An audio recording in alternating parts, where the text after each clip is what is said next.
ঝটপট বানিয়ে নিতে পারেন দারুণ মজার এই সরষে ইলিশ। খেতে হয় অসাধারণ, বানানো কিন্তু খুব সহজ।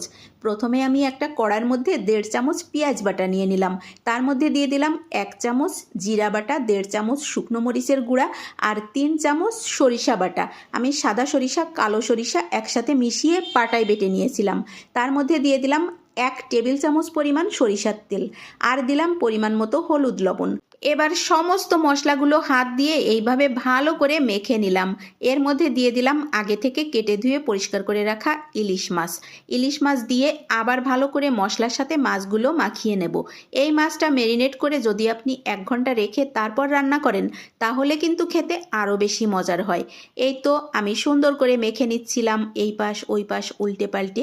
আসলে রান্নার স্বাদ কিন্তু মাখানোর উপর নির্ভর করে। আপনি যতটা সুন্দরভাবে মাখাতে পারবেন রান্নার টেস্ট কিন্তু ততটাই সুন্দর হবে। এই তো আমার মাখানো কিন্তু কমপ্লিট। এইবার আমি এর মধ্যে দিয়ে দেব পরিমাণ মতো ঝোলের জন্য জল। আন্দাজ করে আমি জলটা দিলাম, যে পরিমাণে ঝোল রাখবো সেই আন্দাজে আমি জলটা দিলাম। এবার ঢাকা দিয়ে রান্না করে নেব প্রথমে 5 মিনিট। ঢাকনাটা খুলে আবার রান্না করব 5 মিনিট। এই দেখো 10 মিনিট পরে আমার রান্নাটার এই অবস্থা। এই পর্যায়ে এসে আমি কিছু কাঁচামরিচ দিয়ে দেব। সরষে ইলিশের মধ্যে কাঁচামরিচটা কিন্তু দারুণ যায়, মানে ঘ্রাণটা এত ভালো হয়। এজন্য সরষে ইলিশ রান্না করলে সবসময় নামানোর আগে একটুখানি কাঁচামরিচ দিয়ে দেবেন, দেখবেন আরও অনেক বেশি সুন্দর হবে স্মেলটা।